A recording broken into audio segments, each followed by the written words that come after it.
Hi friends, ఇంతకుముందు వీడియోలో మనం కిడ్నీ ఫంక్షన్ అంటే ఏంటి తెలుసుకున్నాం కదా. అయితే ఈ వీడియోలో కిడ్నీ ఫంక్షన్ తగ్గడానికి కారణాలు ఏంటి అనేది తెలుసుకుందాం. ఈ కిడ్నీ ఫంక్షన్ తగ్గడానికి కారణాలు ఏంటి అనేది తెలుసుకోవడం వల్ల ఆ కారణాలని మనం కంట్రోల్ చేస్తూ మన కిడ్నీ యొక్క ఆరోగ్యాన్ని జాగ్రత్తగా చూసుకోవచ్చు. అయితే ఈ కిడ్నీ ఫంక్షన్ అనేటువంటిది ఒక రోజులో తగ్గిపోదు. అయితే ఇది మన జీవన శైలి, అదేవిధంగా మనకి రెగ్యులర్గా వచ్చే ఆరోగ్య సమస్యలు, మనం వాడే కొన్ని మెడికేషన్స్ వల్ల ఈ కిడ్నీ సమస్య అనేటువంటిది దీర్ఘకాలికంగా వస్తుంది. అయితే ఈ కిడ్నీ ఫంక్షన్ తగ్గడానికి ముఖ్యంగా కొన్ని కారణాలు ఉంటాయి. దాంట్లో కొన్ని మనం ఈ వీడియోలో తెలుసుకుందాం. Welcome to our channel Telugu medical facts by CNS. నేను మీ సీనియర్ డయాలసిస్ టెక్నీషియన్గా షేర్ చేస్తున్న ఈ మెడికల్ నాలెడ్జ్ మీకు ఉపయోగకరం అనిపిస్తే ఈ ఛానల్ని సబ్స్క్రైబ్ చేసుకోండి. అదేవిధంగా కిడ్నీకి సంబంధించిన మెడికల్ ఇన్ఫర్మేషన్ కోసం ఈ ఛానల్ని ఫాలో అవ్వండి. ఇక లేట్ చేయకుండా వీడియోలోకి వెళ్ళిపోదాం.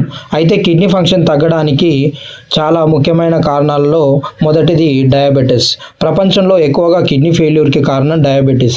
రక్తంలో షుగర్ ఎక్కువ కాలం కంట్రోల్లో లేకపోతే అది కిడ్నీలోని చిన్న చిన్న ఫిల్టర్స్ని డ్యామేజ్ చేస్తుంది. దీంతో మెల్లగా కిడ్నీ ఫంక్షన్ తగ్గిపోతుంది. చాలామందికి 10 to 15 years షుగర్ ఉన్న తర్వాత కిడ్నీ సమస్య మొదలవుతుంది.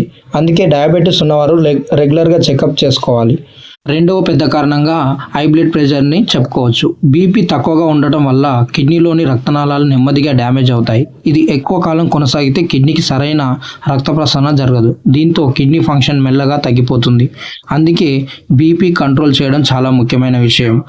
మూడవ ముఖ్య కారణంగా పెయిన్ కిల్లర్స్ ఎక్కువగా వాడడం అని చెప్పుకోవచ్చు. అయితే ఇప్పటి రోజుల్లో చాలామంది చిన్న నొప్పి వచ్చినా కూడా పెయిన్ కిల్లర్స్ టాబ్లెట్స్ వాడుతున్నారు. ప్రత్యేకంగా డైక్లోఫెనాక్, ఐబోప్రోఫెన్ లాంటి మందులు ఎక్కువగా కాలం తీసుకుంటే అవి కిడ్నీపై ప్రభావం చూపుతాయి. కొన్ని సంవత్సరాలు ఇలా పెయిన్ కిల్లర్స్ వాడితే కిడ్నీ ఫంక్షన్ తగ్గే ప్రమాదం ఉంటుంది.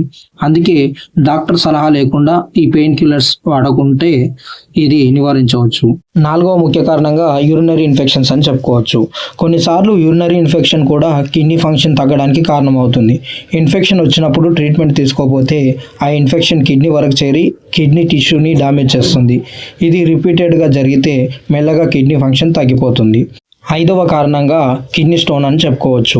కిడ్నీ స్టోన్స్ ఉండడం వల్ల కూడా కొన్నిసార్లు కిడ్నీ యొక్క ఫంక్షన్ తగ్గిపోతూ ఉంటుంది. స్టోన్స్ వల్ల యూరిన్ ఫ్లో బ్లాక్ అయితే కిడ్నీ మీద ఒత్తిడి పెరుగుతుంది. ఈ బ్లాకేజ్ ఎక్కువ కాలం ఉంటే కిడ్నీ డ్యామేజ్ అవ్వచ్చు. అందుకే స్టోన్స్ ఉన్నప్పుడు సరైన సమయంలో ట్రీట్మెంట్ తీసుకుంటే ఈ కిడ్నీ ఫంక్షన్ తగ్గిపోకుండా నివారించవచ్చు. అదేవిధంగా ఆరవ ముఖ్య కారణంగా ఒబేసిటీ అంటే అధిక బరువు ఉండడం అని చెప్పుకోవచ్చు. అధిక బరువు కూడా కిడ్నీ ఫంక్షన్ తగ్గడానికి ఒక కారణంగా చెప్పవచ్చు. ఒబేసిటీ వల్ల డయాబెటీస్ మరియు బీపీ వచ్చే అవకాశం ఎక్కువ. ఈ రెండు సమస్యలు డ్యామేజ్ అవ్వడానికి చాలా ముఖ్య కారణాలు. సో ఇండైరెక్ట్గా అధిక బరువు ఉండడం అనేటువంటిది కిడ్నీ డ్యామేజ్కి కారణమవుతుంది. ఏడవ ముఖ్య కారణంగా స్మోకింగ్ అండ్ ఆల్కహాల్ అని చెప్పుకోవచ్చు. స్మోకింగ్ మరియు ఆల్కహాల్ కూడా కిడ్నీ ఆరోగ్యంపై ప్రభావం చూపుతాయి. స్మోకింగ్ వల్ల రక్తనాళాలు నెమ్మదిగా నారో అవుతాయి. దీంతో కిడ్నీకి సరైన రక్త ప్రసరణ జరగదు. ఇది కిడ్నీ ఫంక్షన్ తగ్గడానికి కారణమవుతుంది. ఫైనల్గా కిడ్నీ ఫంక్షన్ తగ్గడానికి ముఖ్యమైన కారణాలు diabetes, high blood pressure, pain killers ఎక్కువగా వాడడం, urinary infections, kidney stones, obesity, smoking and alcohol. ఈ కారణాలను ముందుగానే గుర్తిస్తే కిడ్నీ సమస్యలను చాలా వరకు నివారించవచ్చు. ఈ విధంగా ఇలాంటి కిడ్నీ హెల్త్కి సంబంధించిన మరిన్ని యూస్ఫుల్ వీడియోస్ కావాలంటే ఈ ఛానల్ని సబ్స్క్రైబ్ చేసుకోండి. నేను ఒక సీనియర్ డయాలసిస్ టెక్నీషియన్గా మీకు ఉపయోగపడే సమాచారాన్ని అందించడానికి ప్రయత్నిస్తాను.